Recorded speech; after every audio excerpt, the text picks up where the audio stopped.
Mayong aga sa tanan, mabagyuhon nga adlaw sa inyo gid nga tanan. Sang Martes. By the way, welcome sa aton mga bisita sa subong aga. Pinsar ko tatlo lang kami mo. Hindi exaggerated lang na, no. Welcome gid sa inyo tanan, no. Si Tita Nining, thank you for visiting Save by Grace Church. Sa inyo tanan, no, mga utod sa Ginoo, salamat. Padayon kita nga pinangamuyo anay kay iban sa aton diri naka-experience no sang bagyong Tino kag iban sa aton wala pa mga kuryente sa inyo mga balay. Pero dala ko lang na prove nga bisan wala kuryente buhi kita Japon. Okay? Arab lang nadula lang ang isa ka part no sang aton nga kabuhi. Daw nag-stop gid ang tanan. Galing subjectively, ako kay anad ko sa uma, anad ko sa kinki. Siling ko kay Lily, kita mo, kung wala suga, gahinay ang kabuhi. Di ba? Gahinay, no? Pungko ka da, lusturya ka mo, kinki, kaon. So, doon naghinay. Subjectively, ako kay nanad ko sa uma. No? Of course, kinanglan naton sang kuryente, electricity, pero ginapa-experience aton sang Dios to pause for a while. Dali lang, inahinay lang ang kabuhi.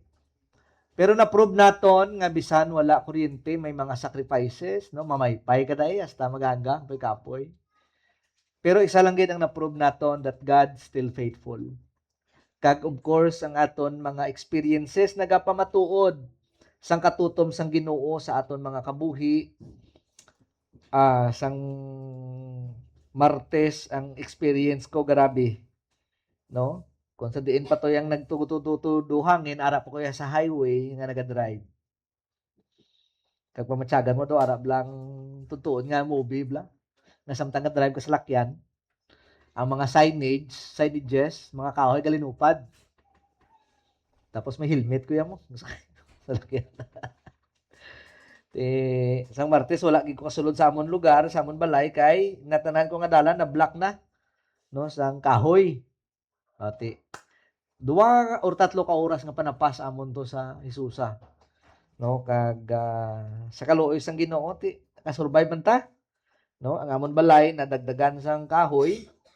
Salamat sa Ginoo kay ang sin lang ang nawasak. No, importante nga safe kita tanan. Kag salamat. Subong may nagapaabot naman kita nga bagyo, pero ang tanan ginatugyan na naton sa kamot sang Ginoo. But of course, we are not saying nga hindi kita mag-prepare. No, dapat mag-prepare kita. Kay ibin sang Martes, pinsar ko ano na end times na. Kay pag mabakal man lang ko tani kandila sang sang Martes. Ba pagsulod ko sa Save More, laba ang pila kutok-kutok.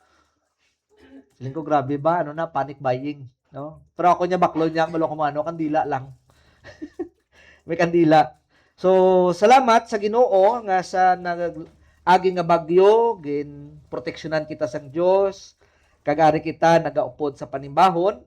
Kagkabay sa subong nga aga mahangkat naman ang aton mga tagipusoon. Ma-challenge kita sa mensahe nga aton pagadalon. Matthew chapter 8 kita verses 18 up to verses 27. Diri lang kita magatuon sang aton message sa subong nga aga. Kag ang title sang aton nga message is Following the King, the Cost of Being a Disciple. No, sa pagsunod kay Kristo, kung sino ang magsunod kay Kristo, ang ina nga pagsunod hindi mahapos nga pagsunod kundi may konsekwensya ang pagsunod kay Kristo Jesus.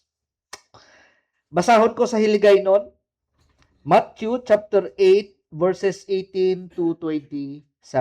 Siling sang Bible, sang makita ni Jesus nga madamo nga tawo ang nagtilipon dito sa iya, ginsugo niya ang iyang mga sumulunod nga magtabo kita sa pihak sang dagat. Karon may manunudlo sang kasuguan nga nagpalapit sa iya kag nagsiling, "Manunudlo, maupod ako sa imo bisan diin ka magkadto." Nagsiling si Jesus sa iya, ang mga fox, mga singgarong may mga buho nga ginapulian. Kag ang mga pispis may mga pugad. Pero ako nga anak sang tao wala sing kaugalingon nga balay nga akon mapahuwayan. May isa pa ka sumulunod ni Jesus nga nagsiling, Ginoo, mapuli anay ako sa paglubong sang akon amay. Nagsabat si Jesus sa iya, upod ka sa akon, kag pabayi ang mga patay sa paglubong sang ilang mga patay. Verse 23, dayon nagsakay si Jesus sa sakayan, kag nagupod sa iya ang iya mga sumulunod, samtang nagabiyahe sila, hinali lang nga nagbaskog ang hangin. Kag daw hindi nakitaon ang ila sakayan tungod sa dalagko nga mga balod. Pero nagakatulog sadto si Jesus, gani ginpalapitan siya sang iya mga sumulunod kag ginpukaw, Ginoo, luwasa kami, malumos kita. Nagsiling si Jesus sa ila, nga abala nahadlok gid kamo, kadyutay sang inyo pagtuo. Dayon nagbangon siya, kag ginmanduan niya ang hangin, kag ang mga balod, kag naguntat. Kag sa galayon naglinaw, verse 27, natingala gid ang iya mga sumulunod, kag nagsiling sila, ano bala ini nga tawo, nga bisan ang hangin kag mga balod, nagatuman sa iya. Mga pangamuyo kita,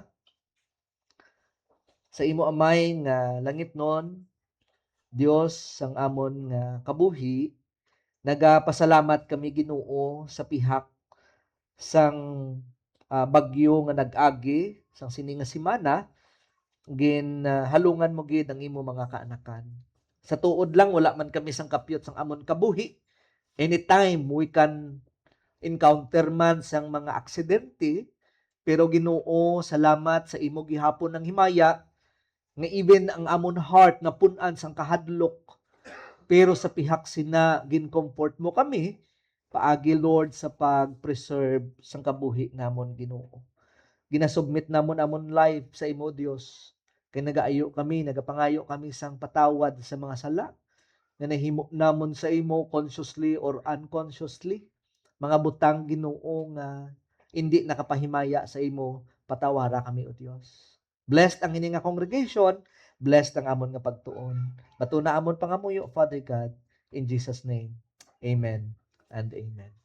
So ang aton nga topic amo ang pagsunod no kay Kristo Jesus. Ang Matthew chapter 8, makita naton diri ang mga importante nga mga events sa kabuhi ni Jesus kaupod ang mga disciple. Chapter 5 to 7 gin-establish ni Kristo ang iya nga mga prinsipyo, iya mga values or character. Kag naintindihan sang mga disciple kung ano ang values no ni Kristo Jesus. Pero pag abot mo sa chapter 8, transition na ini kay tungod sa chapter 8 is more on action na. No, from teaching to applying. No, alin sa pagpanudlo kag gin-act nila ina. Kag ang chapter 8 may ara dira sang tatlo ka significant nga mga events. Number 1, ang pagpang-ayo ni Jesus. Kung imo makita ang chapter 8, damo na sa ginayo. Ginayo niya ang leprosy, ginayo niya ang paralytic, no, nga servant sang isa ka officer, Roman officer. Ginayo niya ang mother-in-law ni Peter, kag ginayo yaman ang madamo nga klase sang mga balatian. Kag after that, may mga tao nga gusto magsunod kay Jesus. They want to follow Him. Gusto nila magsunod kay Kristo. Kag hindi lamang nga mga tao gusto magsunod kay Kristo, pero may ara man diri events nga naka-encounter sila sang bagyo. O let's say, hindi naman bagyo no, storm sa dagat.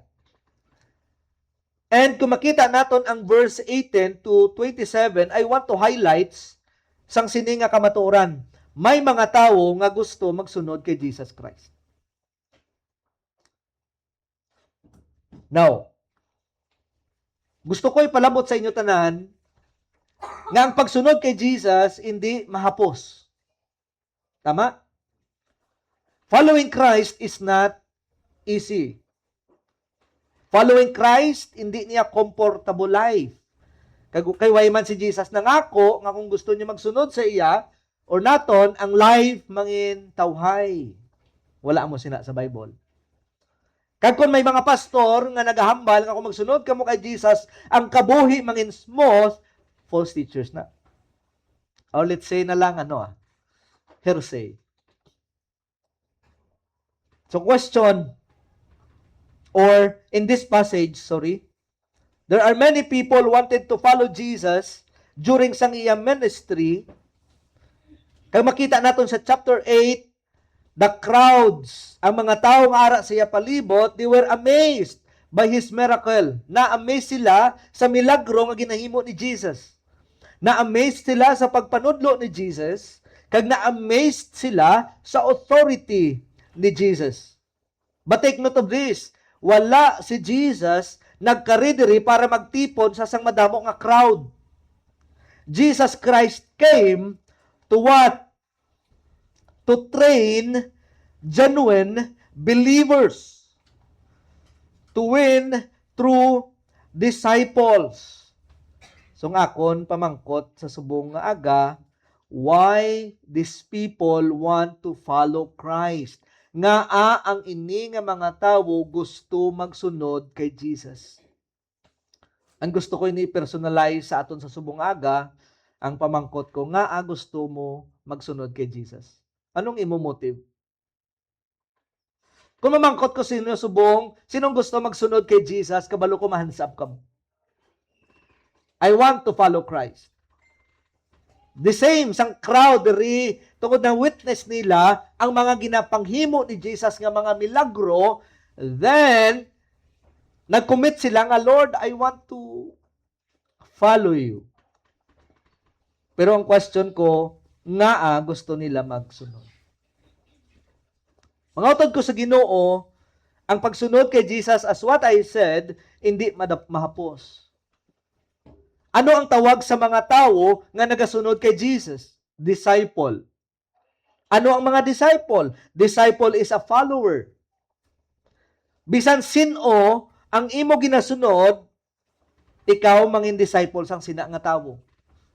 Kung ginasunod nyo ko, disciple ta kamo. And anybody, kung ginasunod ko si Leo, the way he lives, a lifestyle, I am his disciple.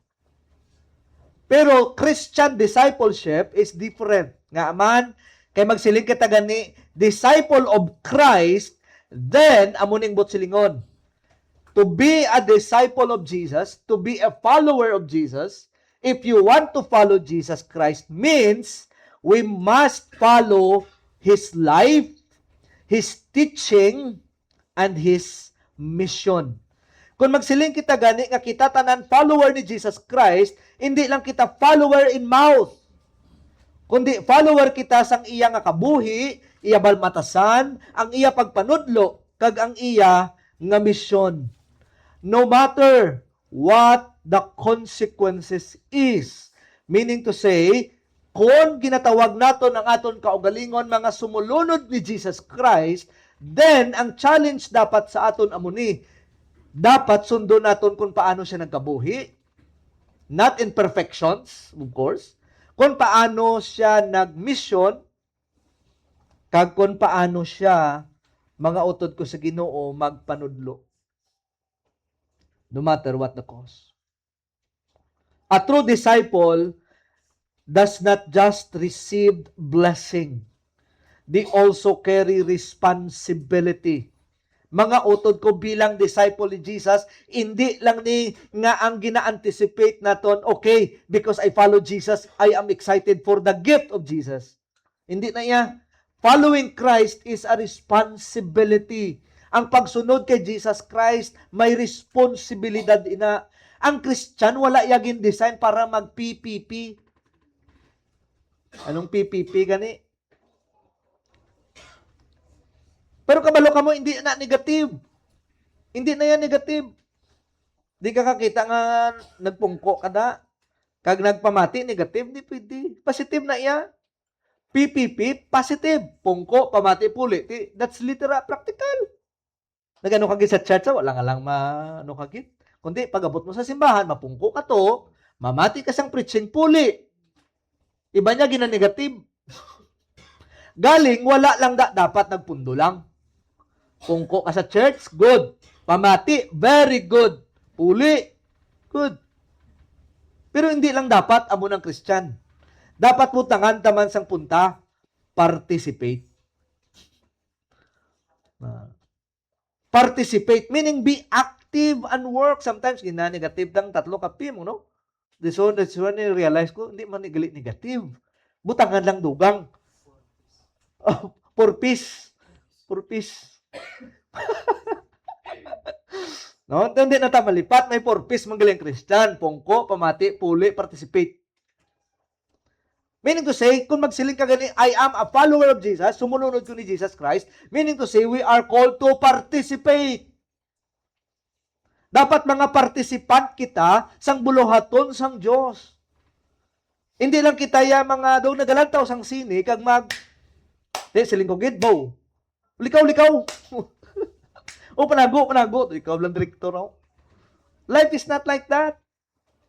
Being a follower of Jesus Christ, gintawag kita nga mag-participate sa lubrahon ni Jesus Christ. Kag diin kita dapat mag-participate. Mga utod ko amuni, we must share Jesus to others. Amo ng aton participation. Kabalo ka mo bala, Christian life is the most simplest kind of life. Nga man, wala na damo, bling-bling ang kabuhi Kristohanon. As long you live, you share Jesus. Hindi mo man kinanglan nga mangin theologian kagid, or mangin scholar kagid, hindi mo man kinanglan mangin professional sharer ka sang gospel, kay why man amo na sa Bible.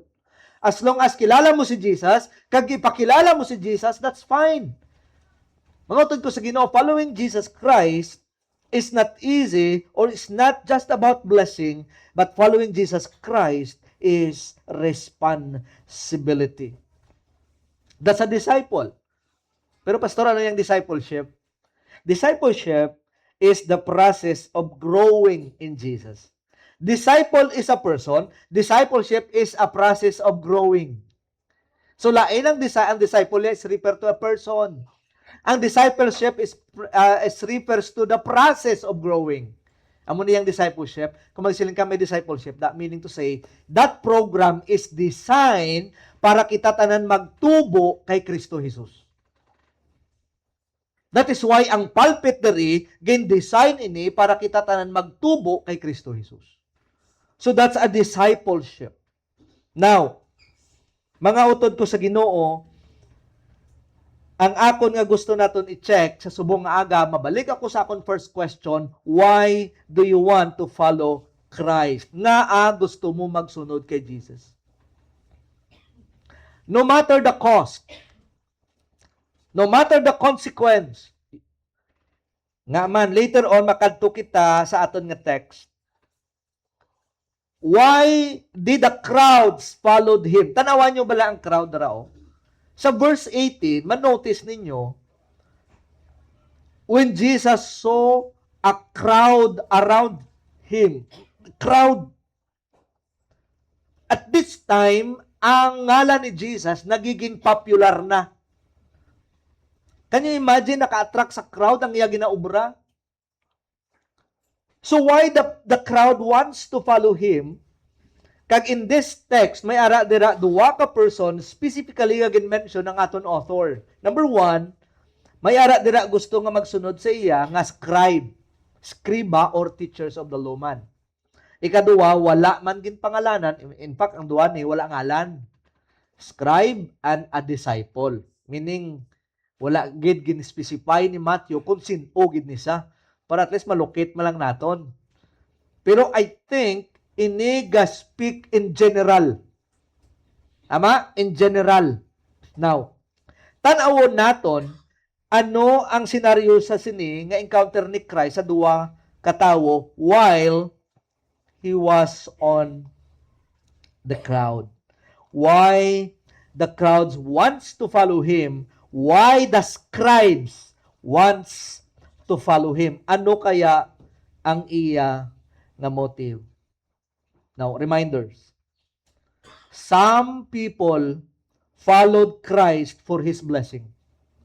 Gusto ta kamo i-remind, gusto ta man kamo warningan, madamo sang tao nga gusto magsunod kay Jesus because of His blessing. because of His miracle and because of the benefits He could give. Nadumduman ko sang una sa magsiling si mama, ngiti sa una ang amon, ang source of income ni mama na yan, di man gid source of income, kay kisa mo lang kakalatabo, gahimo na si mama, sang pudpud, sang ano gani, duldol, na kuton bla. Di kinasupot niya na, no, minsan tag 2 kasako, 3 kasako, 4 sako. Pag napuno na, duldol, yawan ka man pang pudpud ay. No? Linibo, guro ka duldol, mapudpud mo, kay kuton siya mo, pure. Dalo niya na sa Pontevedra, kati framiganan to Pontevedra. Dikto na to yung biligya, sa utod ya, or sa diin dira. Di pila lang to sa unang isa ka sako na. Nga, no, barata-barato lang. Pag abot na, alin sa Pontevedra, mabaligya na siya. Kuya, expect na kuya, may dala na. Siyempre, maging baligya mo. Diba? Pagpuli na, layo pala na sa kita na namon. Kabalo ka mo ng nobra. Kung gadlagan ko na yan, napas ko si mama. Ma. Ano dala mo? Una mo pa kuwao ng dala. No, tapos balik ka. Tini mama mo yung lakat or papa mo. Una mo yung dala mo. Excited ka ba? Kaya nakapulis mama mo, safe? O kung excited ka kayo may dalas, ha? Wala na ko ka paminsan kung safe mama ko kung wala mo. Wala ka paminsan nga tagaan sa tubig. Kaya wag sa ako niya perspective. Pero nadumduman ko lang isang una, kada lakat siya na, excited ko, kami bit-bit siya. Hindi man kuya aware nga amo na galing ako ginobra. Pero ina nagapakita lang nga mas excited kuya sa bit-bit kaysa sa nagbit-bit. Base pareho man na ang aton approach subong sa Dios. Nga ang Dios, nagaserve lang ta sa Dios, kay may kuwaon ta sa Dios. Kung daw hindi na gani namin ang kabuhi, daw sumpaon ta ng Dios. Subong I don't know kung madamo sang tawo nga ang perspektibo nila sa pagsunod kay Jesus tungod kay Jesus mismo, hindi tungod sa benefits lang ni Jesus.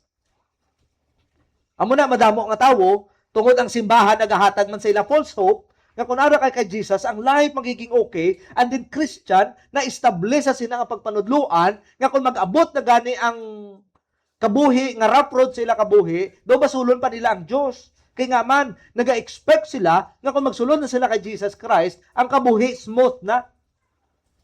Amo na isa ka preacher na batian ko, ginlive ya pa, siya kung magsunod ka mo kay Jesus, maghinulsol ka mo, kay kung ara si Jesus sa inyo, ang kabuhi nyo smooth lang. Di sana all. Amo nang gusto kong kabuhi, tani, smooth lang. Galing ang kabuhi, kay Kristo, hindi amo na. You are dreaming that kind of life. Now, mga utod ko sa Ginoo, amo na ang reality sa Christianity today, people followed Christ not because of who He is, but because of the benefits He could give. But to a genuine disciple, sa mga matuod nga followers ni Jesus Christ, He calls us to Himself not because of what He provides, but because of who He is. Mga utod ko sa Ginoo, gintawag tayo ni Kristo nga magsunod sa iya, hindi tungod kay ginhambalan niya ka, hatagan ta ka sang monthly paycheck mo da, but because Christ draws us to Himself. Kay kabalo kamo ang pinaka-satisfaction kag ang pinaka-contentment na naton wala sang iban kundi si Jesus Christ. I'm not extreme no sa sininga teaching. Pero gusto talang i-align ang aton perspective because too much na be ang worldliness sa aton mind. Too much worldliness in our mind. So anong natabo diri in verse 19? Ano gid bala ang cost of being a disciple? Pastor, ano gid bala ang konsekwensya kung magsunod kami kay Jesus Christ? Do you truly love the Lord? Mga utod ko sa Ginoo. If you want to follow Christ because of right motive, praise the Lord.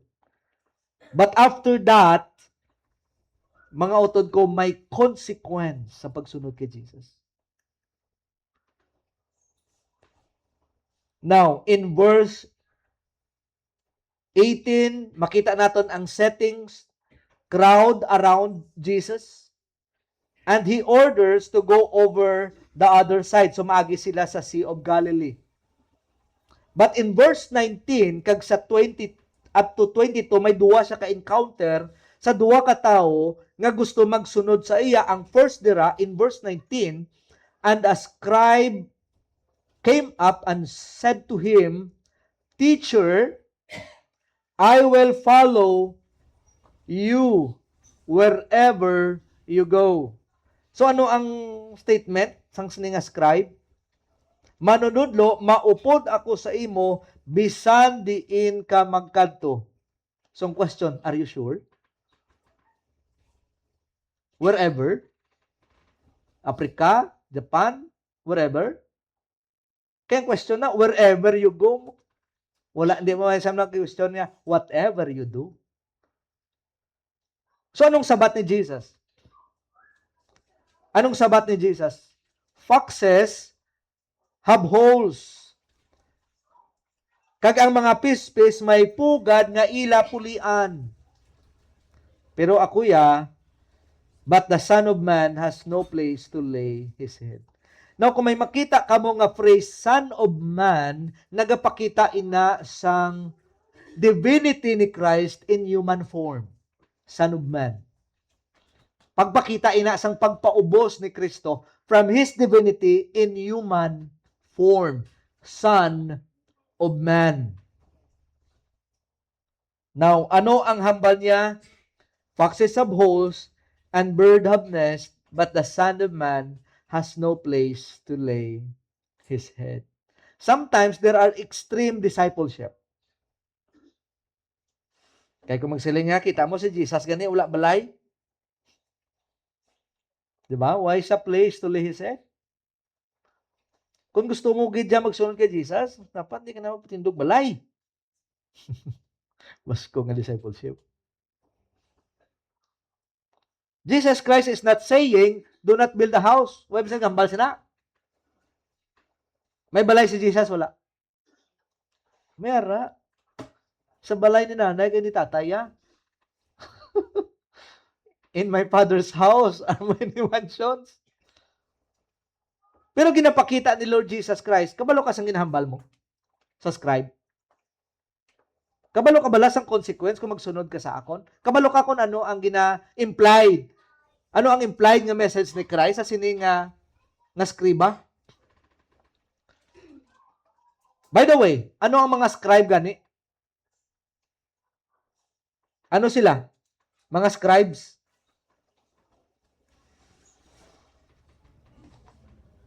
Siling diri, ginkuha ko lang man sa Got a Question nga article. Scribe in ancient Israel were learned men whose business was to study the law, transcribe it, and write commentaries on it. Grabe sila kaalam.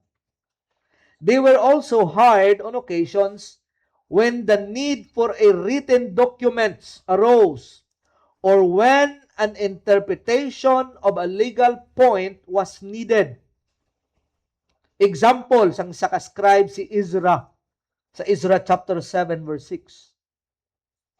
The scribes took their job of preserving scripture very seriously.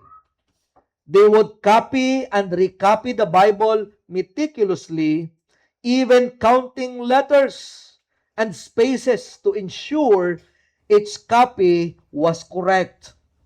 We can thank the Jewish scribes for preserving the Old Testament portion of our Bible. So, anong mga scribe?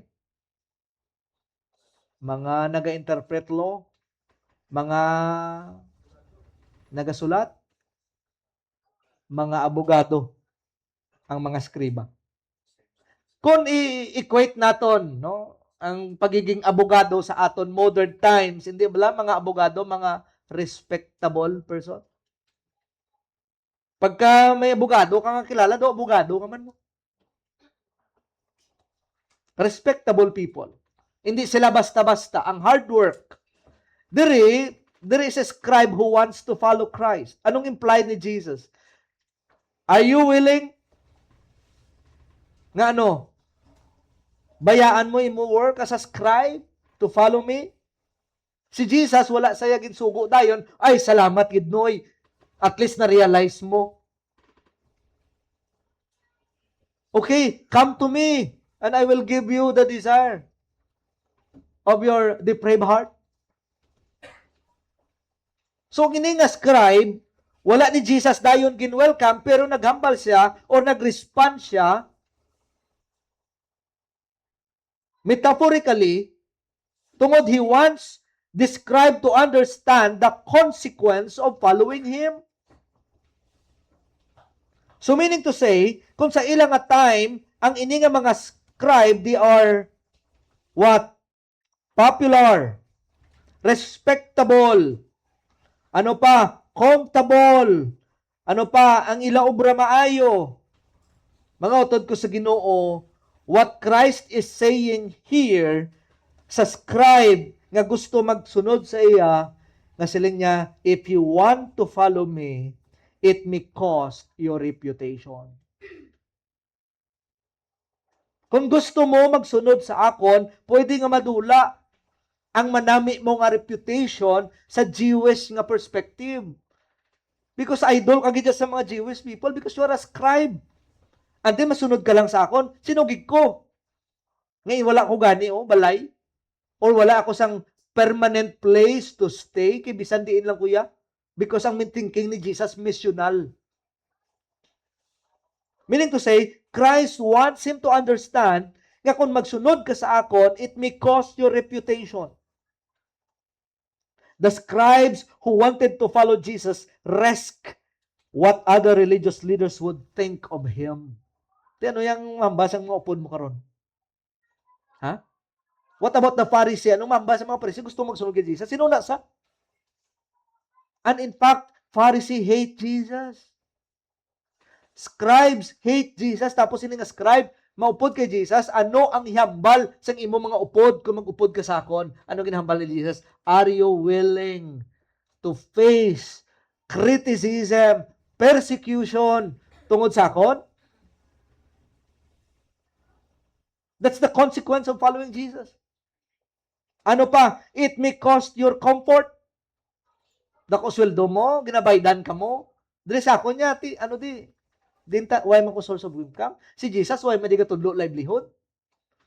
May gintudlo si Jesus nga livelihood, re? Ano may sa mga business Jesus man? May guro mang itatakalang maling kay Jesus ay good business. Asubong generator, it's a good business. Water refilling station, good business. Anong suggestion ni Jesus Christ? No. Ang gusto niyang attack diri, nga maintindihan sining scribe kung anong ginahambal niya. Because following Christ is not easy. It may cost his comfort. Amo na nga, foxes have holes, birds have nest, but the Son of Man have no place to lay his head. Anong hambal niya? Wala sing kaugalingon nga balay nga akon mapahuwayan. Wala naghambal nga wala gid sa balay. Ang point ni Jesus dira, wala siya sang permanent place where he can live comfortably. Kay because ang iya thinking ni Jesus, missional. Mga utod ko sa Ginoo. It may cost his comfort. Kung gatulog ang skriba sa kwarto nga nami, pag upod mo kay Jesus, karon makita naton kung paano niya isampulan. Saan din ka lang higda mo. Amo na nga kung missionary ka, tapos damo bawal si mo, budlayan ka gid. Dapat bisan ginamos, tog smugan mo na. Ay, hindi ko pwede. Allergic ko. Hindi pwede missionary. Nga man, sa lugar nga missionan mo, ay katoga pili mo. Ano tumayo to? May komportable ito nga. Pag in-offer sang tao na si mo, tangkong, Pastor Kim, offering, why kayo choice? But you enjoy. Nga man, kay na-train ka na, nga once you follow Christ, there is no comfort in following Jesus. Mga utod, ang pagsunod lang kay Jesus, hindi kung saan ka lang komportable. Masab ko, Jesus, kay komportable ko subong, haya-haya kong time. No! It costs your comfort. Mamayad ka gid ya, bisan hindi ka komportable, you have to follow Jesus. Kaya mo ni ang design sang aton pagsunod kay Jesus Christ, because this is the process of discipleship. It may cost his reputation, it may cost his comfort, and number 3, it may cost his job. Anong obraya? Transcribe, make a commentaries, teach the law. But if you want to follow Christ, it may cost your job.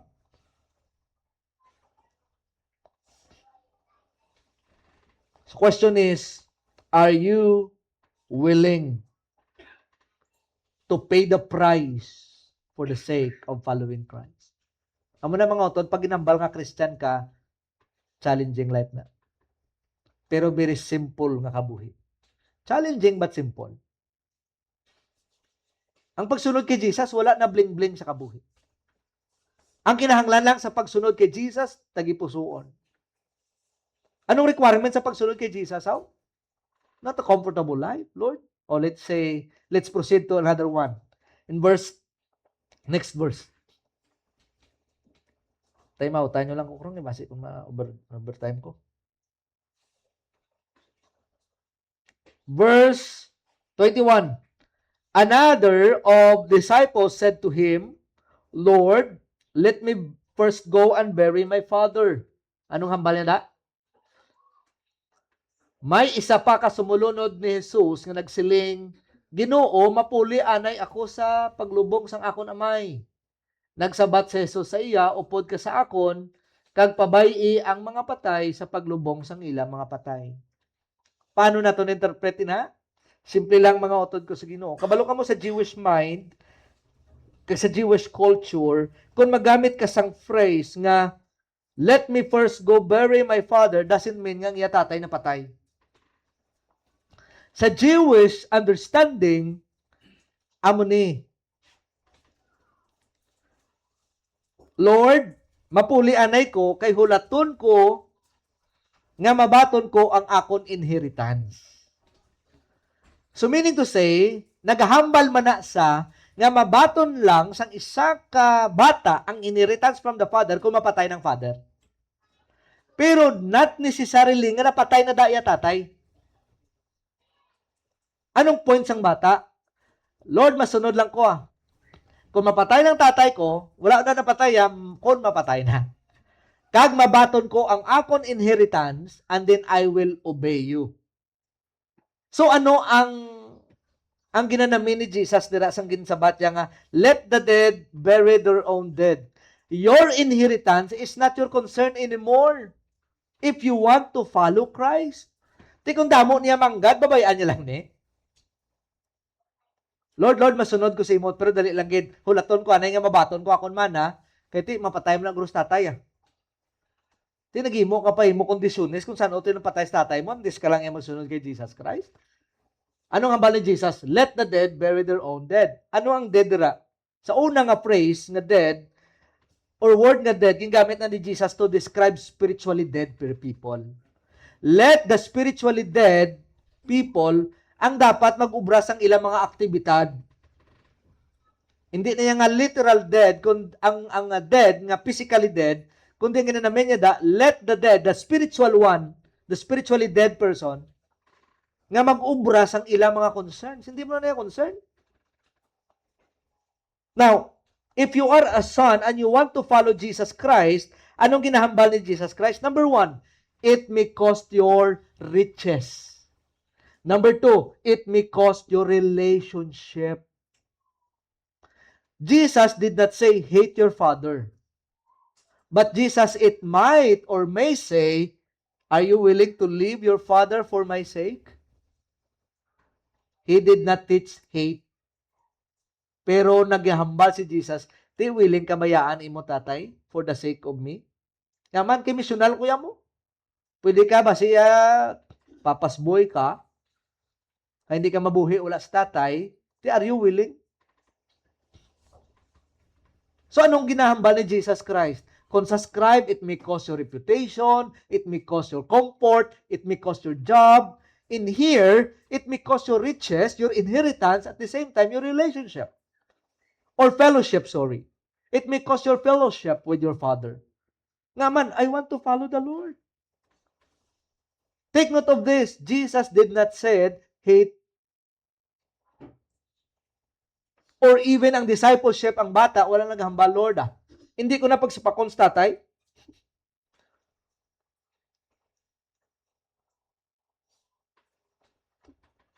Utod sa Ginoo, if you want to follow the Lord, but there are some or more reason in our hearts nga hinder sa aton pagsunod kay Jesus Christ, base hindi pa magita ready nga magsunod kay Kristo Jesus. Because ang pagsunod kay Jesus, wala niya nagabase sa aton trabaho, wala niya nagabase sa aton manggad, wala niya nagabase sa aton comfort. Ang pagsunod kay Jesus, nagabase sa imo heart. Are you willing to follow Christ? Lord, kung manggarano na ko, mapalo ko. Lord, kung wala na ko, ma-retired na ko, wala na ko, mapalo na ko. Lord, kung magbaskog ko, ma-follow ko. Utod, there's no such thing in the Bible. Kakinanglan mo ang condition para magsunod kay Jesus Christ. Ano nga ba ni Jesus? Let the dead bury their own dead. And Jesus said to him, follow me and leave the dead. Leave the dead. Whatever you're concerned about the world, leave it to the world and follow me. He never said hate the world. Leave the dead, bury their own dead. Mga utod ko sa Ginoo, that's discipleship. That's the cost of discipleship. It may cost our reputation, that our friend, worldly friend may hate us, that may cost our comfort, or even our job that displeases the Lord, or even our riches, or even our relationship with other people. Now, God or Christ has this illustration. Ano gidya ang pagsunod kay Jesus Christ? And I will end with this. Dili ko ma-end. Ang next verses. Dayon nagsakay si Jesus sa sakayan. Okay, ari na siya. So, ang settings, nagsakay na siya, kag dili na ko ma-end. Kag nag-upod sa iya ang iya mga sumulunod. That's discipleship. Nag-upod. Wala ko kabalo kung ano kadako ang barko, pilas na kabilog. So, let's say, mga 20 la. Okay? Let's assume. Provide na sa Bible da. Samtang nagapanakayon sila, hinali lang ang nagbaskog ang hangin. Kag daw hindi nakitaon ang ila sa sakayan tungod sa kadako sang mga balod. Pero nagakatulog sadto si Jesus. Gani ginpalapitan siya sang iya mga sumulunod kag ginpukaw, Ginoo, luwasa kami, malumos kita. Inambalan sila ni Jesus Christ. Dati nga nagsiling si Jesus sa ila nga nahadlo kamo, kadyo tayo sa inyo pagtuo. Dayon nagbangon siya, kag ginmanduan niya ang hangin, kag mga balod, kag maguntat. Kag sa gilayon, naglinaw, natingala gid ang iya mga sumulunod, kag nagsiling sila, ano bala ini nga tawo, nga bisan ang hangin kag mga balod, nagatuman sa iya. Now, this text, ginagamit sa mga faith movement, gamiton ta subong kay, ano na, may masulod mo? Na, wala ta nagamit kay Tino, no? Tino, in Glenn's name, stop. Wala. Kiti text mo no, proof text no? No. Sa ginhambala ni Jesus, ang balod untat or ang hangin naguntat, tama? Now question, paano tani i-intindihon? Kisubong ginagamit ni nga proof text para maghambal te, may authority ka man ni Jesus kasi Jesus sa rasib mo, may authority ka sa galing daw ang kadamo subong nga mga faith do wala gid nakapapugong sa bagyo. Nagapangita ko tani sila mo. Ari mga utod ko sa totoo lang aryo. Mati ka mo blasakon. Kita nga Christian na blaspheme ta ng ngalan sa Dios. Sa totoo lang. Ang kanlaon, ara da ang pinakataas nga prayer mountain. Ako ang balontan lang giti. Ara da ang ano na gani? Pastor Kim? Oh, ang Ark of the Covenant ara da. Nakakadto ko na. Asulod ko ara gid. Ante mountain na ari diyo. Kag sa mga nakalipas nga bagyo no siling sila te kay may pre-mountain. Hindi kalikaw lang ang bagyo sa Negros. Nakalikaw sa 3, pero sa isa daw na tamanta. Please, let us stop. Tani untatanta ng pag-blaspheme sa ngalan sa Diyos. Kung ibutang mo to ang Ark of the Covenant, tuod na sa nga Ark na. Sa tuntun. Amo na halin to sa Israel nga Ark, amo na da sa? Sa tuod lang. Ha? Ginainto ta ka ginahimo ta kaladlawan ang doktrina sang Bible. Hindi man na kay isa lang yung Ark of the Covenant, wala na replika. Kaginbutang ta sa bukid, kag didto ta nagpangamuyo, ginapakita sang Dios mga utod ko sa Ginoo nga wala na yati ano tawo sa mong kanlaon no? We are reminded by the Lord of our idolatry. Utod. Ano na niyang kakalatabo subong sa ato? Di makadto to mga tao, kabalo kami, isa ko to na encounter, negasyante, siling niya. Pastor, narigig ko ga-pray mo. Gasulod ko sa ulo bulis. Kabalo kang ulo bulis, kristal man lang na sa nga red carpet. Gaubagi na sa chinilas, pastor, sang una, palpa ko nga businessman. Pagkadto ko di, grabing revelation sang Diyos ako. Na-actual ko ginistorya yan, digto. Kaya nagkadto ko to mo one time. Nga muna nga kung may hindi ko kabalo sa negosyo ko, kag daw ga rilo-rilo utak ko, hindi ko kabalo kung paano magano sa ganun. Kasaka gid ko di. Kag magpangamuyo ka mangayo wisdom, tisin ko good di. Kung saan ka lang yan makakinanglan ng Diyos, digto ka lang may saka. Ano nagkakalatabo subong sa kanlaon? Mga utoy ko dapat taas na ang lugar mo. Kag daw hindi basta matamaan sa no, galing kayong bukid. Pila nakalupukanay subong sang kanlaon. Now, you cannot use this as proof text. Nga gamiton mo na as your authority. Now, ano ang ginanamin ni Jesus sa text? Ang ginanamin ni Jesus, amo ni magsunod ka sakon. Kabalo ka mo, kung mag-travel ka from one side to another, siling ida, makadto ka sa piyak, maagi ka sa Sea of Galilee, makadto sa Gadarines, halin sa Mount, sa 5. So, ang Sea of Galilee, May to October, may mga instances na da, nga kung bagyo na da, taas na dayang tubig, kagang hangin grabe, May to October in between. So, ari karon kaya na-experiensyahan nila, nga nagdako ang balod, naggrabe ang hangin, kag nagpanik ang mga disciple. Kabalo ka mo anong nalipatan sa mga disciple? They were fishermen. Ay, nano man yan. Nagpanik pa yung mga fishermen. Question. First time lang to nila na-encounter ang hangin. Anong natabo sa mga fishermen? If you are Peter, is this the first time? Kagang ginpukaw man nila, hindi man fisherman, way ko gani kabalo kung si Jesus kabalo maglangoy. Pero kabalo guro kiti Sea of Galilee aram na sa mo no. Don't worry kay Jesus, bisan di sa kabalo maglangoy, galakat man sa dubig.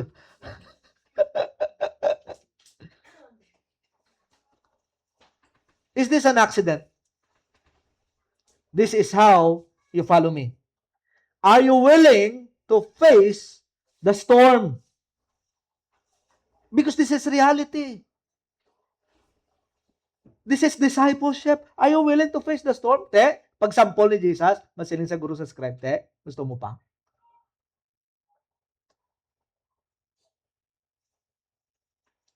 So this text nagapamatuod sang matutuod nga proseso sang discipleship nga even ang storm mga utod ko nga mag-attack sa aton kag hindi fixed ang aton mind ang aton heart sa pagsunod kay Jesus Christ pwede magsiling Lord hindi na ko tapos ni montat na ko kay travel kag nga travel kun dindiin because this is what we call the natural disaster calamity nga ginaatubang nila hindi tawo da ila kontra.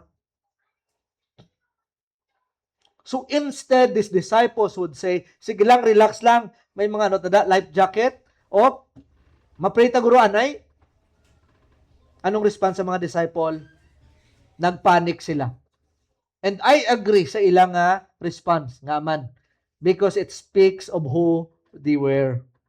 Nagpakita lang kung sino sila. And I believe the same true to us. We are like them. That kung may bagyo, mapanik gid. Agree? Bisan ano kang kusog pagtuo mo, may ara gid fear sa heart. It speaks of who they are. Kag makita mo da ang different kind of approach. Ang tao, ang mga disciple nagpanic, what about Jesus?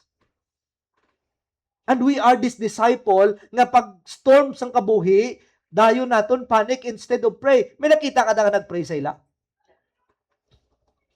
No one. Pero may somebody nga nagpukaw sa ila. Can you imagine, even in the storm, Christ could rest. Din kaya kakita, mahimo mo pa yung magtulog. Ari si Brother Janro kay Siman ni. Anong ginakadlukan sang mga Siman? Kung naras dagat, porting balod. No, Brother Janro? Di man basta-basta masiling ka, dason di nagigumog sakay-sakay. Magaling. Pag panawag sakay naman ulit, okay lang They used to experience this kind of experience. Kung ang mga ano niya, mga isda, experience na nila permi. Kag nagpanic pa sila, then this is a proof nga totoo ang depravity sang tao grabe gid. Hindi ni bag-o sila but still their heart is what? Hindi easy. Amo na sa aton mga utod ko, this is reality. Bisan may Jesus na kita, once atakon ta sang storm gani, mapanik agad. Pero I want you to see not ourselves, but I want you to see who Jesus is. Sino si Jesus? Sino si Jesus? Anong hambal? Gani gin palapitan siya sang iya mga sumunod kagin pukaw. Imagine mo na tulog. Ginoo, luwasa kami, malumos kita. Can you imagine ang maluwas hindi swimmer? Hindi fisherman. Malumos kita. So kung nara na si Peter, mahuya ka man Peter. Malumos. I don't know kung may siman, hindi ka malumag lang. May araman. May araman. Ate Mara, guro siya, Peter, isa na. Isa ka malumag lang, oy. Malumos kita. Now, hindi nang highlights. Nagsiling si Jesus sa ilang nga abala na hadlok gid kamo. Wala si Jesus nagahambal nga dapat wala gid kamo manadlok. Hindi na. Nga nahadlok kamo. Kajutay sa inyo pagtuo. Dayon nagbangon siya kag manduan ang hangin kag ang balod na maguntat kag sa gilayon naglinaw. Then mas i-highlights naton. Christ rebuked the winds or the fear of the disciples. The best thing nga makita naton diri kay since ang gusto tanay makilala kung sino ang Dios, dapat makilala kung sino si Jesus. Anong tabo? Natingala gid ang iya mga sumulunod kay nagsiling ano bala ini nga mga tao nga bisan ang hangin kag mga balod nagatuman sa iya. Mga utod sa Ginoo nagapakita lang ni nga even ang natural calamity si Kristo gihapon ang Dios over sa dagat kag sa hangin. Anong ginapakita? He is the God of the nature. Hindi lang sa God sa imo life, God sa sang tanan. He has authority over sickness and diseases. He has authority over demons. And even He has authority over nature. Mga utod ko sa Ginoo, amo ginaman na ibalang Diyos nga ginaserve naton. Gapati kagid nga Kristo nga ginaalagad mo, kag ginasunod mo, Kristo or Diyos sang even sang sining nga creation, sang nature. Then therefore, dapat ang aton siguro nga faith by the help sa bulig sang Espiritu Santo sa pihak sang sining nga storm, dapat siguro ang aton guro nga pagtuo ara kay Kristo Jesus, hindi para sa aton kaugalingon. Take note of this. Wala man nagambal si Jesus nga tungod ara na ko sa imo, you can do what I can do. Wala siya naghambal. Tungod kay sunod ang balod kag ang hangin sakon, tungod ara ko sa inyo masunod man sa inyo. No. Kay amo na iya ang difference naton between His being a God and us being a human. Layo-layo. That's why I prefer to trust the God of the nature than my ability to survive the storm. Mga utod ko, wala kuya ginalimit ang aton wisdom to prepare, but I think hindi lang daasta, dapat we have also the faith to trust. Na, hindi lang wisdom to prepare, but faith to trust the Lord. Who is Jesus to you? If you want to follow Him, who is Jesus to you? Amo po, masunod ko kay Jesus kay nami isa mag-preach. Let us compare as I end. Let us compare verse 29 sang chapter 7. Kag sa dre nga verse. Chapter 7 verse 28 and 29. And when Jesus finished the sayings, the crowd were astonished at his teaching, for he was teaching them as one who had authority and not as scribe. Anong ginambal nila? This man has authority. And ina nga authority ginpakita ni Jesus ang ang ang ang ang range ang sina nga authority. Sa diin si Jesus may authority. Ginpakita sa next chapter, he has authority over sickness, he has authority over nature, kag next week, demons. He cast out demons. Number 3, Christ has authority over demons. So meaning to say, when you say about authority of Christ, si Kristo may otoridad sa sakit, over nature, or even demons. Mangotod ko sa Ginoo, ang Christ nga ginasunod naton may otoridad sa tanan nga bagay. Question, are you willing to obey Jesus?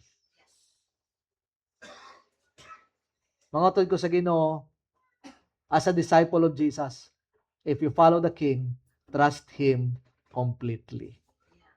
Trust Him completely. Let us trust the Lord in this time of crisis. Let us pray. Our Heavenly Father, it is true that we are like this disciple na nagapanic, full of fear in heart, doubting, Lord God.